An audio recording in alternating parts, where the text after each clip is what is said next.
Buenas, Javier. Me alegra muchísimo que Javier sea una de las primeras personas que ha venido a hacer una entrevista con nosotros. Estoy seguro también de que toda la gente que vea la entrevista se va a quedar con la misma buena percepción que tenemos de nosotros. Es un excelente profesional, se ha ganado nuestra confianza y además con un conocimiento técnico realmente bueno del mercado de renta fija. Como sabéis, desde Tenvalue somos especialistas en renta variable. A la vez sí que queremos entender quiénes son los mejores profesionales en cada nicho y nos dimos cuenta de que Javier es de los mejores profesionales que hay, lo demuestra trimestre a trimestre. Y en esa línea, pues primero vamos a empezar hablando un poquito sobre ti y luego ya iremos hacia preguntas más técnicas. Por el lado inicial un poquito más personal, ¿cómo crees que te definiría la gente más cercana, ¿no? Tu familia, tus mejores amigos, ¿qué me dirían si pregunto cómo es Javier? Pues, bueno, gracias por invitarme lo primero y es un gustazo estar aquí contigo, la verdad.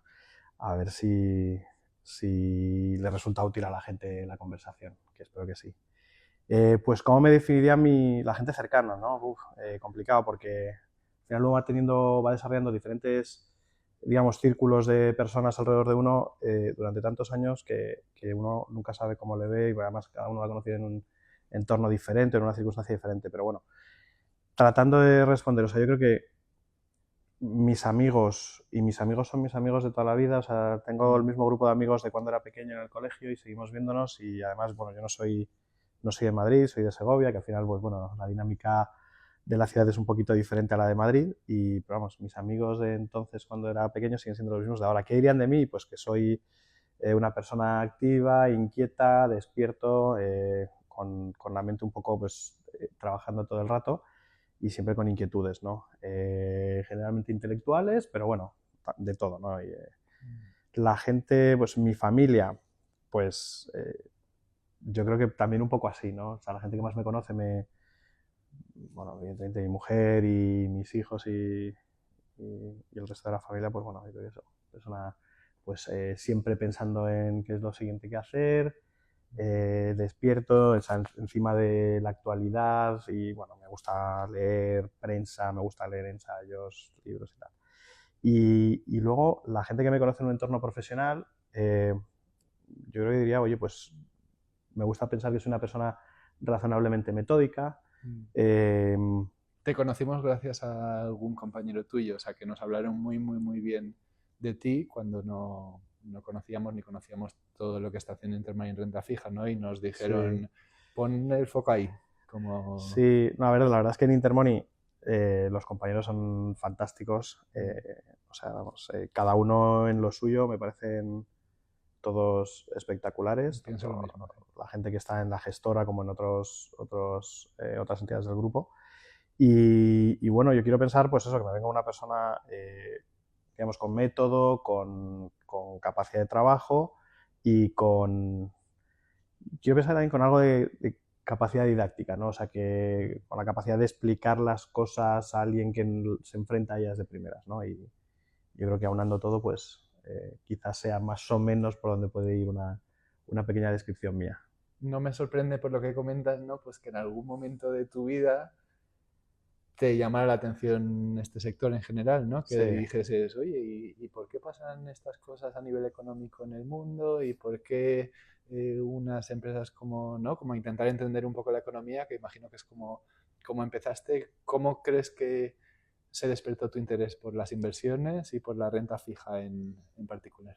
o sea, son dos momentos temporales muy lejanos entre sí, porque al final reconozcamos que la parte más difundida de las finanzas a nivel, digamos, usuario, divulgación en general, es más la renta variable, ¿no? Es por donde le entra a la gente Sí. las finanzas o los mercados financieros en concreto, ¿no? Entonces, como a casi cualquier inversor con algo de trayectoria, pues casi todos vamos a decir que esto empezó ya de pequeño, ¿no? O sea, mi caso es cierto, ¿no?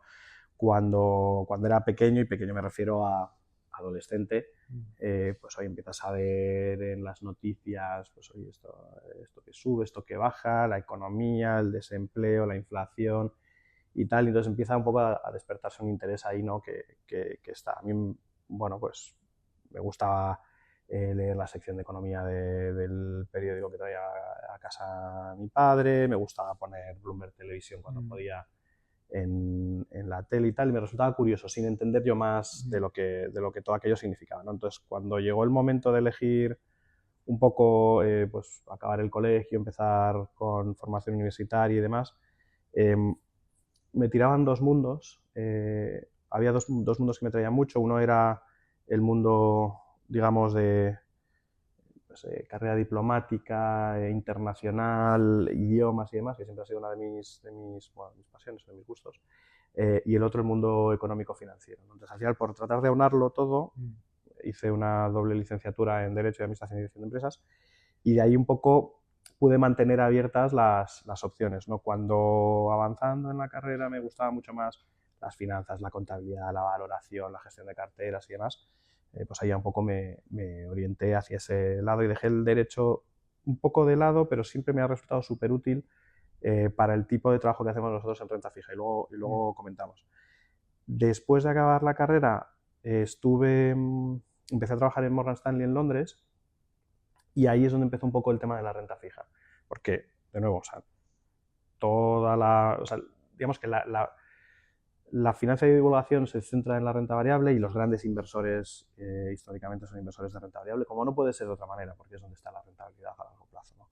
Entonces, la renta fija es una clase de activos más para profesionales, en el sentido en el que requiere, yo creo, unas habilidades de análisis del detalle, de hilar fino, hay varias de modelización digamos, de las carteras, de control de riesgos y demás, que la renta variable quizá no están tan presentes, ¿no? Porque tienes mucho más upside y no tienes tanto downside. O no teniéndolo es de otra manera, ¿no? Entonces, mi interés en la renta fija empezó cuando estaba en Morgan Stanley. Teníamos varios clientes que nos pidieron pues bueno, carteras de renta fija, en las que estuve activamente colaborando. Además, ten en cuenta que coincidió temporalmente mi inicio en Morgan Stanley. O sea, yo empecé a trabajar allí en 2008, el verano de 2008, cuando toda la crisis financiera estaba en pleno, digamos, a punto de explotar todo, ¿no? Que ya no lo estabas viendo solo en Bloomberg, en la televisión, sino que lo estabas viendo en el día a día. En primera persona. Y además, pues bueno, o sea, ya como anecdótico, pues las escenas que vimos muchos en la tele de pues las personas con la cajita de cartón saliendo de la oficina y tal, porque cerraba Lehman Brothers, pues bueno, Lehman Brothers era el edificio al lado de donde yo estaba. Entonces, bueno, la gente salía con las cajitas de cartón realmente. Pero lo que vi también es digamos, la renta fija, que parece que es, oye, esto te paga un X% y ya está, y no hay mucho más. Claro, yo empezaba a ver bonos al final entendido como trocitos de préstamos, que al final no es otra cosa más que un trocito de un préstamo, bonos que podías comprar muy, muy, muy descontados. O sea, yo recuerdo bonos de alguna teleco española, que ya no existe, ya se ha fusionado, que los podías comprar con un 75-80% de descuento sobre el nominal, y digo, pero si esto va a pagar, si esto, o sea, tienes los activos, o sea, por mucho que esto aquí haya un follón, tienes los activos, te puedes quedar con la compañía, que hay un negocio, hay unas operaciones detrás. O sea, no es una entelequia, esto no es financiar hipótesis, ¿no? Y entonces empecé a desarrollar ahí el interés por la renta fija. Luego, después de unos años en Morgan Stanley, me fui a hacer el MBA a Wharton, a la Universidad de Pensilvania, y allí traté de especializarme en finanzas y en concreto en renta fija, con un ángulo un poquito diferente. Mi asignatura favorita allí fue una asignatura de reestructuraciones financieras, que aunque uno no se dedique a eso, yo creo que como metodología de análisis es muy, muy útil, y es algo que nosotros tratamos de aplicar también en las inversiones que nosotros miramos.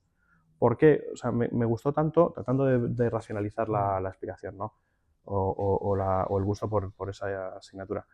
Mezcla el mundo financiero con el mundo del derecho, ¿no? El mundo técnico financiero, de valoración, de análisis detallado, de números, de proyecciones y demás, que me encanta, con el análisis legal de bueno, pues un contrato de préstamo o de un documento de emisión de un bono, que hay pues las restricciones de la compañía, qué pasa si la compañía quiebra, qué sucede si no llevan a cabo esta inversión, todas esas cosas. Al final necesitas unos rudimentos legales, no estamos diciendo que esto sea una locura, ¿no? Pero unos rudimentos que a mí me gustan. Y luego tuve la suerte de, cuando acabé el máster, pude incorporarme a un hedge fund de crédito en Madrid, y entonces ese tipo de análisis pude, digamos, hacerlos y utilizarlos en primera persona durante los años que estuve allí.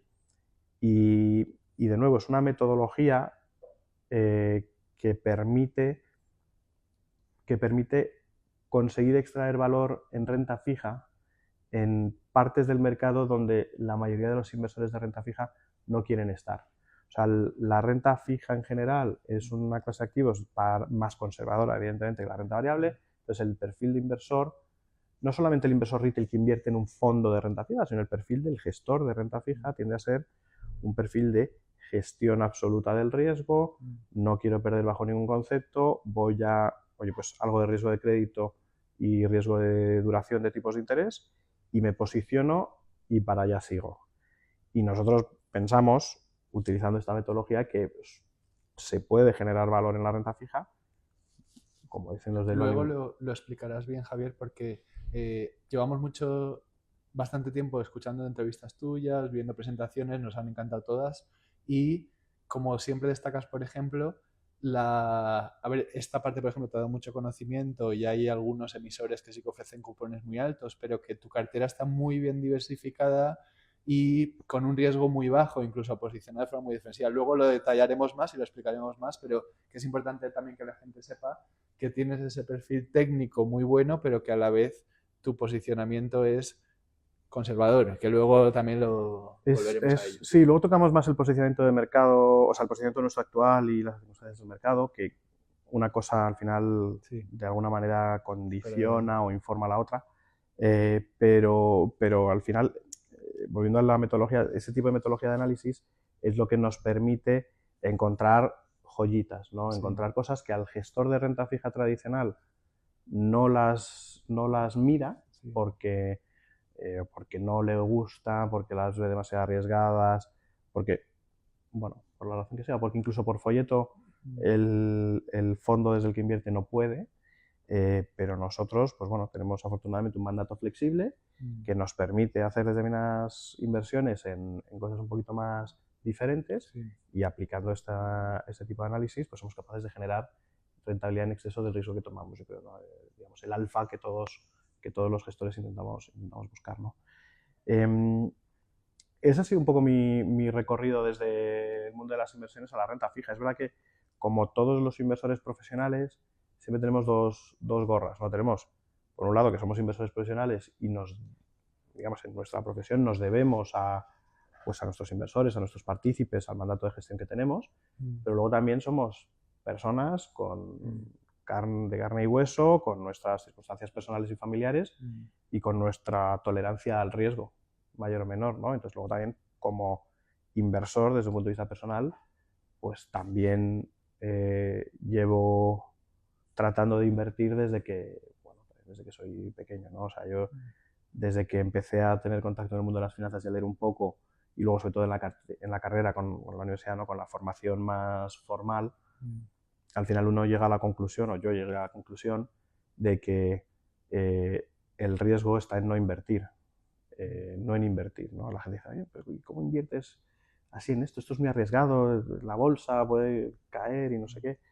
Y digo, ya, pero puede caer, pero en general, mientras el mundo siga yendo hacia adelante, siga creciendo, haya una economía global que funcione con sus peros, ¿no? Y con todos los problemas que pueda tener el sistema económico, pero que funcione y que siga generando bienestar para las personas, pues habrá unos activos financieros que podremos comprar y que podrán darnos una rentabilidad para mejorar nuestra capacidad adquisitiva, ¿no? Entonces, lo arriesgado es dejar el dinero en otros sitios, en el colchón, pero incluso en productos financieros que no nos van a permitir, eso. Ese es el riesgo. ¿Invertir a largo plazo en buenos productos financieros? No lo es para nada, y de hecho me resulta curioso porque y esto no tiene nada que ver, y es un inciso Pero bueno, también para que la gente que nos ve vea de verdad el valor de estar en el mercado mucho tiempo, ¿no? Dice Warren Buffett que time in the market beats timing the market, ¿no? O sea, estar tiempo invertido es lo que consigue que estés bien a largo plazo, ¿no? Y justo la semana pasada me llegó un email bueno, cuando yo estaba trabajando en Londres en Morgan Stanley, había un plan de pensiones de la empresa, ¿no? Entonces el banco todos los años una parte de tu compensación total te la ponía en su plan de pensiones. Bueno, aquello yo lo sigo teniendo, ¿no? Aquello está allí, invertido en renta variable global a largo plazo y tal, pues ahora mismo debe valer 3 o 4 veces lo que el banco invirtió por mí en su momento, ¿no? Quien te haya seguido, Javier, lo estaba pensando, porque somos conscientes de tu trayectoria y cofundaste un fondo que pasó de 15 millones a 200. No fue la rentabilidad 15 a 200, pero sí que doblaste el patrimonio en 3 años más o menos, y luego a partir de ahí después con Intermoney has conseguido también posicionar el fondo en el primer decil desde hace, corrígeme si me equivoco, creo que son más de 7 años ya, después de la etapa anterior, o sea que tienes un track record muy largo haciendo cosas extraordinarias y encontrando valor como... Sí, y al final, o sea, cuando montamos el hedge fund, era un hedge fund que lo montamos con muy poquito capital, o sea, el fundador yo creo que lo lanzamos con 15 millones, como decías, no sé si llegaba a 14 millones y medio de dólares, 15 millones. Y es un fondo que en 18 meses, si no recuerdo mal, hicimos un 100% de rentabilidad. Nos dieron pues premio a mejor gestor emergente de crédito, mejor hedge fund pequeño del año y tal, pero al final tienes un tamaño pequeñito que te permite hacer cosas que a los grandes no pueden, ¿no? Entonces, bueno, la verdad es que fue una historia de éxito muy buena y bueno, empezaron a entrar inversores nuevos y cuando yo me fui estábamos en aproximadamente 200 millones. Fue una historia y salí allí en 3 años y medio. Con rentabilidades muy buenas. O sea, estuvimos anualizando esos 3 años y medio un 20, casi un 30% anualizado. Y ahora en Intermoney precisamente has demostrado que los resultados están siendo muy buenos, nosotros pensamos que van a seguir siendo muy buenos y por lo que tenemos entendido es cuando estáis empezando a comunicar todavía más. Vais a hacer una conferencia anual con inversores, por ejemplo, que va a ser el día... El día 2 de octubre. 2 de octubre, eso es. El 2 de octubre, poquito, que es la primera no sé anual. si dará tiempo a los que nos están viendo. Yo creo que sí, pero veremos. No lo prometo, pero...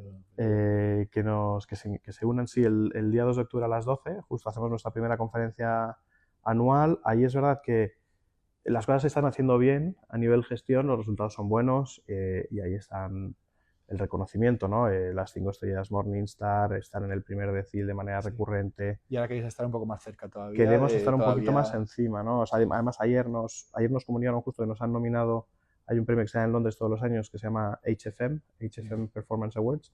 Justo ayer nos dijeron que estábamos nominados a la categoría de fondo de crédito UCITS. O sea que, oye, que las cosas se están haciendo bien. Ahora sí que queremos dar un poco el siguiente paso a abrirlo y divulgar. No, es verdad que tenemos varios inversores ancla. Seguro, por ese lado. Afortunadamente tenemos inversores ancla que llevan con nosotros tiempo, conocen el estilo de gestión y están encantados con las rentabilidades y con el track record. Ahora lo que queremos es abrir un poco el abanico, difundirlo, hacerlo llegar a un público un poquito más grande, para que, bueno, oye, que conozcan la herramienta, ¿no? Que lo tengan dentro de su paleta, digamos, de activos disponibles como uno más.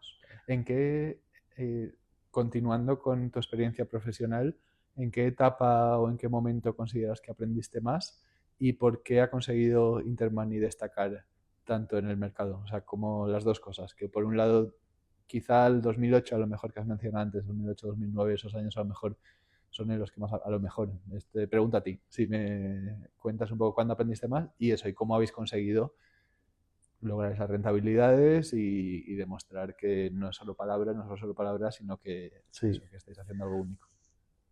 O sea, yo creo que he aprendido muchísimo en todas las etapas de mi carrera. Además, me encanta aprender. O sea, pocas cosas sé que me gusten tanto como aprender y soy un lector empedernido. Además, mi mujer se enfada conmigo porque igual estoy leyendo artículos de la Wikipedia o alguna publicación específica de algo y tal. Y esa me encantaría aprender por aprender. Me parece algo fascinante. He aprendido mucho en todas mis etapas, afortunadamente, porque yo creo que las razones por las que aprenden yo creo que pueden ser varias, ¿no? O sea, que puede ser o porque las circunstancias sean muy enriquecedoras, porque la gente con la que trabajas sea muy enriquecedora o porque lo que tú haces sea muy enriquecedor, ¿no? Y de esas tres maneras yo creo que puedes aprender. Entonces, Me gusta verlo así también. ¿no? Y cuando empecé Morgan Stanley tuve la suerte de coincidir en un entorno espectacularmente difícil, como no lo hemos visto en 100 años, ¿no? Toda la crisis financiera, todo el sistema financiero parece que se desmorona, los bancos centrales no saben qué hacer, digamos que es todo nuevo, y es espectacular tener la oportunidad de poder vivirlo digamos, en primera persona, ¿no? Con gente valiosísima, inteligentísima, y luego además digamos, con la capacidad de seguir creciendo, ¿no? De proponer, de hacer, de que me involucren en hacer cosas interesantes. Luego, evidentemente, en el máster aprendí muchísimo, pero luego en el hedge fund aprendí también una barbaridad, porque de nuevo tuve la suerte de estar liderando un equipo de analistas, con lo cual aprendes otros skills diferentes, ¿no? A coordinar gente, a apoyarte en gente que puede profundizar más que tú, ¿no? Pues al final es el que mucho abarca, poco aprieta, pues ahí podíamos abarcar y apretar porque teníamos un equipo que podía hacerlo. El fundador, aprendí muchísimo con él de mercados, de intuición, bueno, pues de estar cerca del trading, por así decirlo. Y luego la situación también nos dio la crisis del euro, Grecia sale, no sale, todo esto sucedió cuando estaba en el hedge fund, con lo cual hubo muchas oportunidades también para invertir gracias a la volatilidad de las situaciones que se produjeron, ¿no?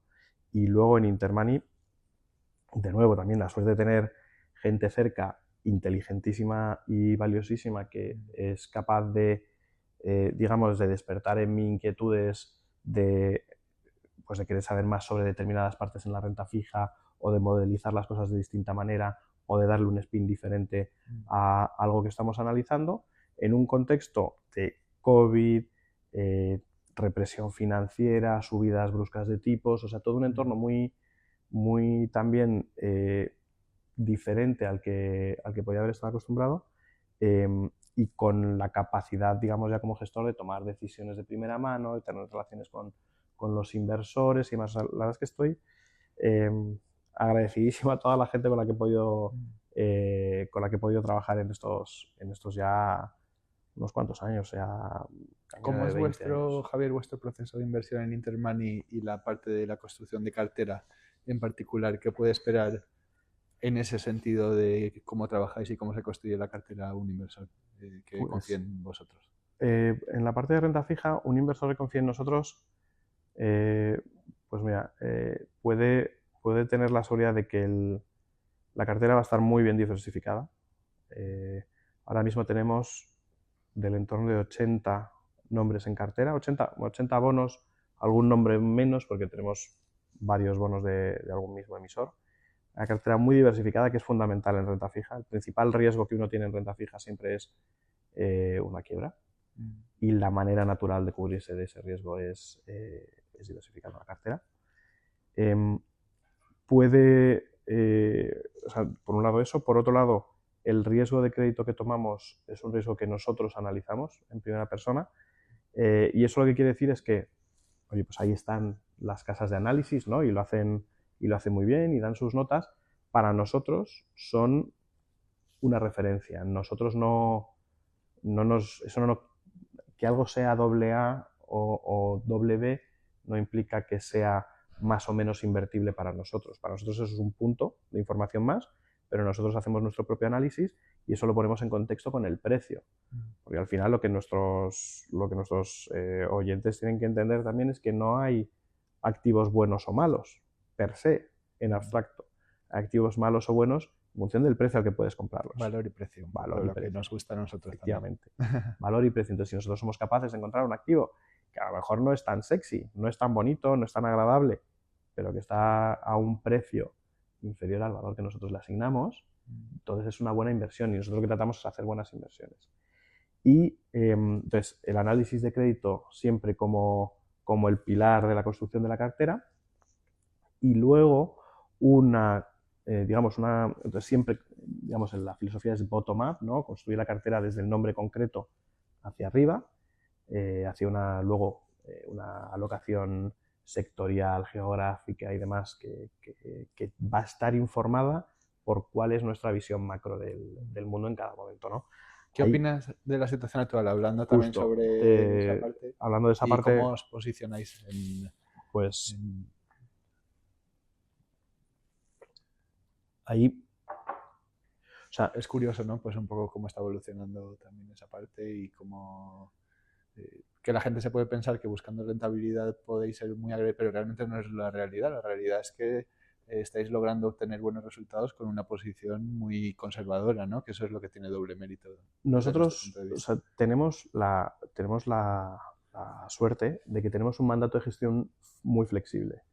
Y ese mandato de gestión muy flexible nos ha permitido ser más osados cuando pensábamos que tenía sentido ser osados y más tranquilos cuando pensamos que no tiene sentido estar posicionado de otra manera. Lo que quiero decir con esto es que el fondo ha podido tener en algún momento pues mucha inversión en high yield, mucha inversión en subordinadas financieras, pues niveles de duración, bueno, lo que llamamos invertidos en intermoney no han sido muy elevados porque el mercado tampoco nos ha dado la oportunidad de hacerlo, pero hemos tenido mucha inversión, mucho nombre pequeño, mucho nombre de, digamos, con situaciones muy intrínsecas o muy especiales, y eso ha ido funcionando bien. Y ahora el mercado nos manda otras señales. Al final, nosotros lo que vemos, o sea, al final uno tiene que saber cuál es el entorno en el que invierte y no podemos ser unos fundamentalistas de a mí me gusta esto, entonces yo solamente voy a hacer eso. No, ahora mismo el mercado nos dice que los diferenciales de crédito están en mínimos, cerca de mínimos históricos. Eso lo que quiere decir es que la remuneración adicional que tomamos, que nos da un bono corporativo sobre el bono del gobierno sin riesgo de misma duración, es lo más pequeño que ha sido en mucho tiempo. Entonces, rentabilidad ajustada por riesgo, pues claro, tomas riesgo, pero la rentabilidad de ese riesgo adicional es muy limitada. Y además tenemos una situación en la que las curvas de tipos de interés están tienen pendiente positiva, pero no tienen una pendiente muy positiva, y tenemos unas presiones a los bancos centrales a que bajen los tipos de interés a corto plazo, que al final es la parte de la curva que los bancos centrales pueden controlar, pero tenemos al mismo tiempo una situación fiscal en la mayoría de los países occidentales en la que los tipos a largo plazo puede que no acompañen esas bajadas. ¿Por qué? Porque tenemos déficits elevados y crecientes en muchos sitios, niveles de deuda pública elevados y crecientes en muchas situaciones, combinado con un entorno macro mundial de pues, política arancelaria en Estados Unidos, no sabemos qué condicionantes, o sea, qué consecuencias va a acabar teniendo, pero en general va a ser inflacionario, con un mercado de trabajo en Estados Unidos también súper potente. Entonces, no vemos un entorno en el que la parte larga de la curva se vaya a ir para abajo muy rápidamente. Entonces, estamos también conservadores en ese sentido. Y por darte el dato así rápido... Sí, ahora explicas cómo se procesa la cartera con ese contexto, pero primero eso continúa. Hemos tenido en el pasado, cuando pensábamos que tenía sentido, un 40% de la cartera aproximadamente en subordinadas financieras, y ahora tenemos un 40% de la cartera aproximadamente en bonos de gobierno, digamos, con muy buena calidad, a menos de 18 meses, ¿no? Entonces, esos son los puntos entre los que nos podemos la mover. flexibilidad que tienes para ir tú mirando de en qué momento hay que estar en cada sitio. Eso es, y luego, y eso se traduce también en, si miramos el rating medio de la cartera, que ya hemos dicho que los ratings no son lo que nos invita a invertir y tal, pero bueno, como punto de información sí que tienen su utilidad. El rating medio de la cartera en determinados momentos ha sido BB-, ¿vale? Para los que no estén tan familiarizados con el mundo de los ratings se considera investment grade o grado de inversión, los bonos más solventes, corporativos o gubernamentales, pero más solventes, desde BBB- a mejor, o sea, desde AAA, el mejor, hasta BBB-. Y los bonos high yield o de alto rendimiento o más arriesgados son BB+, y para abajo peor rating, hasta bueno, triple C, C y hasta D, los que hagan default. El rating medio que hemos tenido en la cartera en algún momento en el pasado ha sido WB-, o sea, dentro de high yield, bastante dentro del mundo high yield, y ahora tenemos un rating medio de A-. Sí. A-, para que nos hagamos una idea, es similar al rating del Reino de España. Entonces, nuestra flexibilidad, esto, no todos los gestores de renta fija disponen de esta flexibilidad, ¿no? Y pueden aprovechar,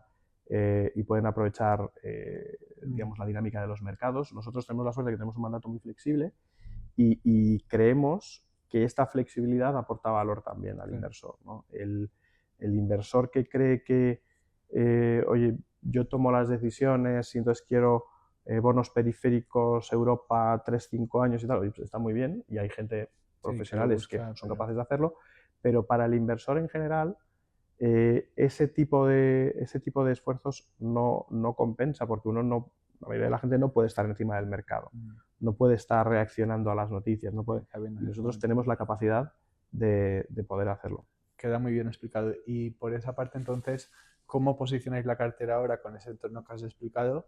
Y si puedes también comentar algunas inversiones principales que te gusten actualmente, que piensas, mira, esto realmente no tiene riesgo, tiene muy poquito riesgo y me da una cifra aceptable, y también que pueden esperar en cuanto a rentabilidad anual a medio plazo un poco los inversores. Pero empezamos un poco por la cartera posicionamiento actual. Sí, pues posicionamiento en línea con nuestra visión macro de pues, la curva de tipos puede empinarse, los diferenciales de crédito bajos y la parte de la corta de la curva es la que más puede bajar.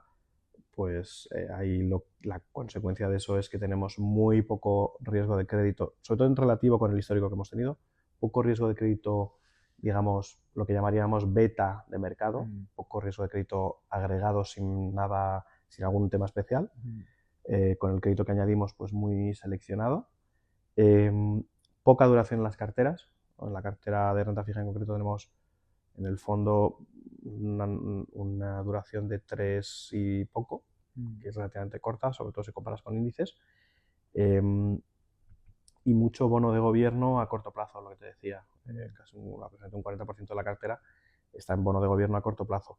¿Por qué? Porque pensamos que los diferenciales no pagan el riesgo incremental de tomar ese riesgo de crédito, y estamos, no que estemos esperando una corrección, no, esto no se trata de, o sea, no estamos intentando hacer timing de mercado. Alguna gente me dice, oye, pero entonces estáis esperando a que esto tenga una corrección y podáis comprar más barato.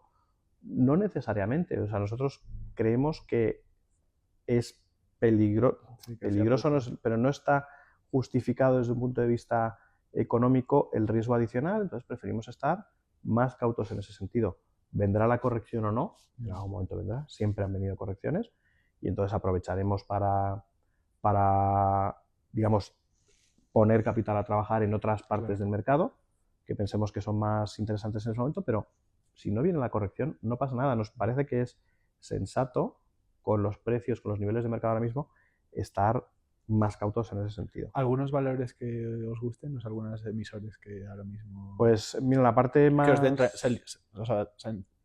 que os den ese posicionamiento de cautela, ¿no? O sea, que os permitan decir, bueno, pues busco 2 y pico %, 3%, con este emisor a corto... No sé, un poco qué tipo de cosas veis. Nosotros la cautela la implementamos sobre todo combinando bonos de gobierno con riesgo de crédito seleccionado. Entonces, no tenemos en general nombres que nos puedan dar un 2-3%. Tenemos mucho bono de gobierno que nos está dando, pues eso, 2 aproximadamente a plazos cortos. Tenemos en la parte financiera, como los cocos, digamos, la parte más subordinada dentro de la estructura de capital de los bancos, están tan caros en términos de diferencial, están los diferenciales muy bajitos. Ahí sí que hemos rotado parte de ese capital fuera de cocos y a otros instrumentos, como pueden ser Tier 2, por ejemplo, o bonos senior de algunas entidades, ¿no? Estos también digamos, los diferenciales ahí se han cerrado, pero es verdad que rentabilidad-riesgo nos parece mejor combinación. Por dar un ejemplo, hay un Tier 2 de Ibercaja que está cotizando en torno al 4% de rentabilidad a la primera call, que a nosotros nos parece que es un riesgo que está muy bien pagado. Y sin embargo, el mismo Ibercaja tiene un COCO, que ahora mismo no recuerdo cuál es la fecha del primer call, pero algo similar, y paga poco más del 4%, no llega al 4,5% si no me falla la memoria. Con lo cual nos parece que ese diferencial es muy justito para el tipo de riesgo incremental, siendo el mismo emisor. Y no pensamos, y Ibercaja nos parece un banco perfectamente solvente, con unas métricas sobradamente buenas, pero en términos de riesgo incremental nos parece que está mejor pagado el Tier 2 que el Tier 1. Te iba a preguntar, has explicado también algunas veces casos muy buenos de TIR del 42%, TIR del 35% con este caso. O sea, eso sabemos que históricamente has encontrado mucho. ¿Sigues viendo algunos casos así puntuales o de momento estás a la espera en ese caso? O sea, simplemente con la cartera como lo has comentado, o algunos puntuales sí que ves todavía. Siempre hay cosas puntuales, o sea, siempre hay alguna compañía que la lía, por decirlo rápido, ¿no? Y que ves la oportunidad de que Y hay de que oportunidades. sea seguro, aunque el mercado piense que no, ¿no? Bueno, o hay oportunidad de comprar algo. O sea, al final, para hacer dinero en el mundo de las inversiones, no tienes que estar al 100%, perdonad el anglicismo, pero al final no tienes que estar 100% right. Siempre tienes que tener razón en un mayor porcentaje de escenarios de lo que el mercado está priceando, digamos. Entonces, si el precio de un bono está descontando que sí o sí eso va a quebrar, sí o sí va a quebrar quiere decir, en ese caso concreto hipotético, que de 100 de par que salió emitido el bono, voy a recuperar 20 porque hay unos activos que se van a vender, que se van a liquidar y demás, y voy a cobrar 20, y el mercado está dándole un precio de 20 a ese bono, no tengo downside, no puedo perder. En el sentido de que si yo me lo compro a 20 y en el peor de los escenarios cobro 20, pues sí, tendré un coste de oportunidad de que dentro de un año y medio cobre esos 20, pero el upside es muy importante, ¿no? Porque si esa compañía es capaz de reestructurar, si es capaz de refinanciarse, si convierte la deuda que tiene en acciones, si negocia un contrato nuevo con un proveedor que le falló en su día y tal, hay upside. Entonces, si yo puedo comprarme eso sin riesgo de perder y con capacidad de subir, ahí hay valor para nosotros. ¿Puedes comentar algún caso actual? Si prefieres histórico, si te animas a algún actual también, así No, a ver, algo llamativo.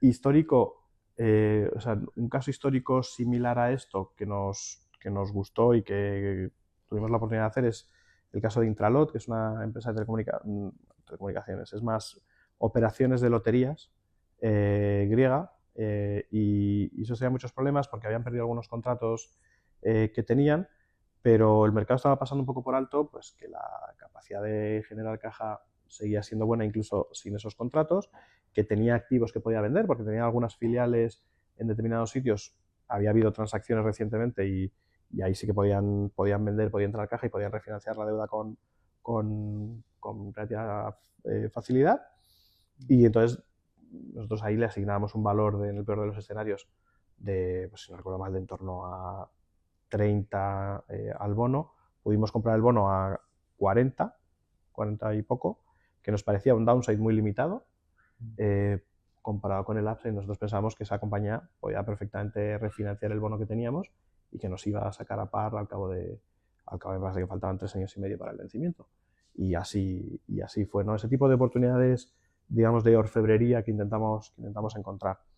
Ahora mismo es verdad que la situación económica es razonablemente buena, hay menos situaciones especiales de estas, pero algunas siempre hay, ¿no? Y una que tenemos en cartera de este perfil es una compañía canadiense de satélites que se llama Telesat, que bueno, sufrió bastante porque compañía bastante endeudada, con algunos problemas operativos en algunos de los negocios que tiene, pero que tiene accionistas de referencia, capacidad de aumentar capital si lo necesitan, y luego tiene la deuda, la tiene compartimentalizada en el sentido de que no toda la deuda, o sea, no todos los activos o todas las operaciones responden frente a todos los acreedores. Entonces, nosotros hemos comprado deuda que pensamos que tiene una capacidad de ser repagada mayor por las operaciones que la garantizan y por los activos que están detrás, ¿no? Entonces, esta es una situación que nos gusta dentro de lo más de las situaciones más especiales. Y luego, ¿cuánto dan más o menos de...? Aquí tenemos una expectativa de rentabilidad pues en torno a de hacerle un 30-40% si las cosas van como nosotros pensamos que tienen que ir, con un downside limitado. O sea, es una posición que llevamos ya con tiempo en cartera. Que igual ese tipo de cosas hay veces que si funciona más o menos rápido hasta puedes sacar. La podemos sacar antes, aquí no tenemos por qué quedarnos a vencimiento. Es una posición que añadimos ya hace unos meses y ha subido bastante y le estamos ganando aproximadamente un 50% a la posición y yo creo que nos queda por ganar otro 40-50% más sobre el coste, porque al final la compañía sigue pagando los intereses y no perdamos de vista que cuando una compañía dice que paga un 8% y tú te puedes comprar el bono a 50 de precio, el cupón que tú tienes es un 16, pues lo has comprado a 50, tú sigue pagando 8, tú has pagado 50.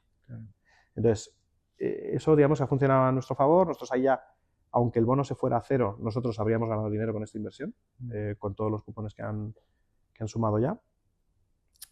Bueno, no a cero, digo, si se fuera a liquidar y a lo que es nuestra estimación de valor de liquidación de la compañía, seguiríamos ganando. Pero luego también hay otros bonos más tranquilos. Esto es una inversión muy, muy especial y tal, pero hay bonos más tranquilos que son más para todos los públicos, por así decirlo, y que nos parece que rentan vamos, muy bien. O sea, por darte un par de ejemplos, Fertiberia, por ejemplo, que es una compañía española reconocida en un sector bastante sólido, con accionistas de solvencia, pues tiene un bono que está rentando ahora mismo un 6 y pico %, que para el riesgo que tiene Fertiberia nos parece que está bastante bien pagado. O Maxam, por ejemplo, que es una compañía también española, muy bien pagado el riesgo. Y luego también es verdad que fíjate que he mencionado dos compañías españolas y no es habitual que nosotros tengamos compañías españolas en cartera,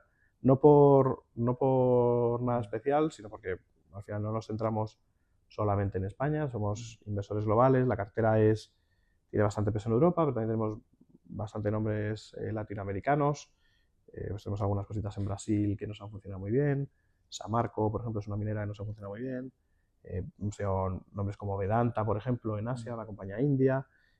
Tenemos también algunas cosas en Centroamérica, México, el Caribe, tenemos algunas cosas en Europa, Rico. por ejemplo, ¿qué porcentaje sería ahora? Europa ahora mismo, como la gran mayoría de los bancos que emiten cocos AT1 son europeos, eso hace que pese bastante. Entonces, incluyendo eso, aproximadamente un 60% de la cartera será Europa. Vale. Y digamos, de ese 60%, menos de un 10% es España. O sea, sería el porcentaje de España en agregado en torno a un 5% de la cartera. Y en términos de, porque has explicado casos muy diferentes y que ahora estás posicionando la cartera como muy, muy conservadora también por el rating que comentas y todo, entonces, de media, o bueno, ¿qué tira esperada tiene el fondo y la duración ahora mismo? El fondo, la duración tiene 3,5 aproximadamente, que es relativamente corta para lo que son productos, digamos, de renta fija que invierten en high yield. Además, esa renta, o sea, esa duración viene condicionada o viene generada en gran parte por muy poquitas posiciones que tenemos con mucha duración. Tenemos una parte muy pequeña de la cartera con posiciones con tan larga duración que hace que nos aumente la duración a un 3,5 aproximadamente. Esas las tenemos ahí porque tiene sentido dentro de una cartera, y al final esto es una cosa también importante para la gente que nos escucha. No, una cartera tiene que ser algo armónico, que funcione en distintos escenarios. Una cartera es algo más que... O sea, una cartera de un profesional para inversores que tiene que cuidar, o una cartera de alguien que tenga que hacer, que lo haga porque sí. Una cartera tiene que ser algo más que una colección de buenas ideas. ¿Vale? Tiene que tener sentido que funcione bien holístico. En diferentes contextos. También, eso es. O sea, uno no puede pensar que la cartera es para tu mejor escenario, ni siquiera para tu escenario base. Tú tienes que pensar que las cosas pueden salir mal. Y eso quiere decir que yo tengo que pensar que si yo me equivoco, la cartera no puede caer tanto.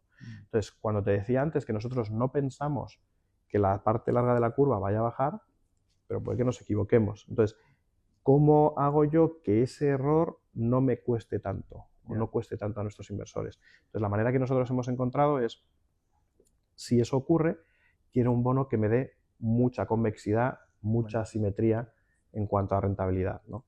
Es un bono que, si los tipos suben, me vaya a penalizar, pero no demasiado, y si los tipos bajan, vaya a subir mucho, de tal manera que me compense estar infrainvertido en duración en el resto de la cartera. Entonces, tenemos esa parte de duración ahí, rating medio a menos, como te decía, rentabilidad de vencimiento, un 5% aproximadamente es lo que tenemos ahora mismo en cartera. Al final eso es un 5% anualizado que los inversores pueden esperar de aquí a los 3 años y pico de duración que tiene la cartera. Nosotros esperamos batir eso. Históricamente, desde que el fondo se creó hace 6 años y medio, venimos con una tira anualizada de superior al 5,5. Y bueno, digamos que ese es un poco el objetivo que tenemos. Pero también somos pacientes, o sea, el mercado este año no está para generar mucho más que eso, y este año vamos camino de cerrarlo pues en torno a un 4 y pico por ciento de rentabilidad, y así será, y cuando el mercado nos dé oportunidades para ser un poquito más osados, como decía antes, pues intentaremos aprovecharlas.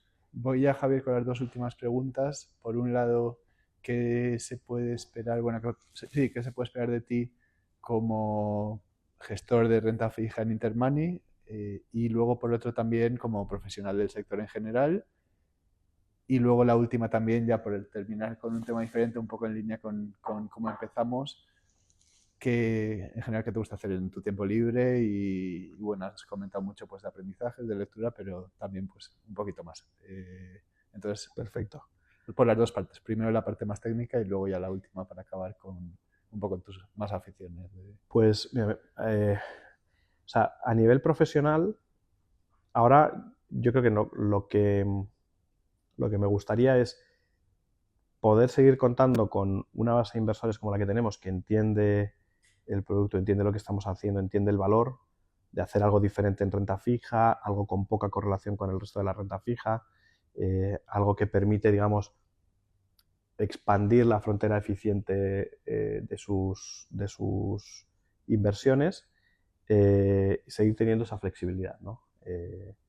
Y yo creo que, bueno, que si seguimos haciendo las cosas bien y con un poco de suerte pues empezamos un poco a contar con más gente que confíe en nosotros, yo creo que estaremos ahí.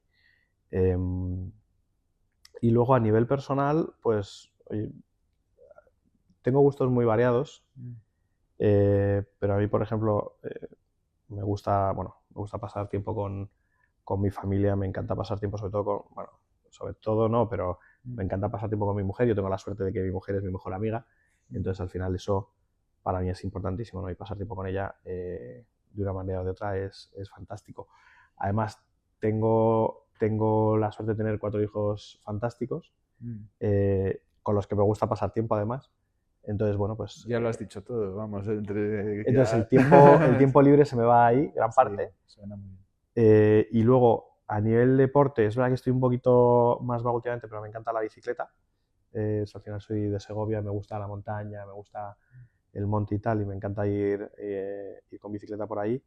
Y luego la lectura, me gusta mucho leer. Y me gusta mucho leer desde un artículo de la Wikipedia, algo, o sea, veo algo en la televisión, en las noticias, y al final es como la Wikipedia puede tener un peligro terrible porque es un rabbit hole. O sea, aquí uno se mete y nunca sabe por dónde va a acabar saliendo, ¿no? Empieza pinchando artículo en artículo en artículo en artículo, y al final te pica la curiosidad para ir a comprarte un libro que te explique los temas y tal. Y bueno, esa es una de las cosas que hago. Me gusta mucho leer ensayos, generalmente de política y de economía. Me encanta la historia contemporánea, me encanta la política internacional y me gusta mucho la economía y las finanzas. Entonces suelo leer de eso. Es verdad que últimamente me he forzado, por un poco de higiene mental también, a leer algo no relacionado con el trabajo. Y entonces los 2 últimos veranos, aunque solo sea en verano, lo he conseguido leer novelas. Que llevaba muchísimos años sin leer novelas, y lo he conseguido. Y además Este año he conseguido leer una novela en francés, que para mí ha Mm. sido una absoluta delicia, Mm. y pretendo continuar. O sea que Genial, pues estoy convencido también en línea con lo que, bueno, el propósito también en parte, ¿no? de la entrevista hoy, como ya había comentado al principio, que Javier es súper, súper buen profesional y seguro que mucha gente también después de haber escuchado la entrevista pues dirá, ostras, pues sí que creo que es una persona en la que se puede confiar, que tiene sentido lo que dice, ¿no? Y bueno, en esa línea y la parte técnica pues no cabe duda también de todo lo que sabes y que vale la pena seguirte muy, muy de cerca y fenomenal. Te deseamos lo mejor también y seguro que nos seguimos viendo. muchas gracias, Javier.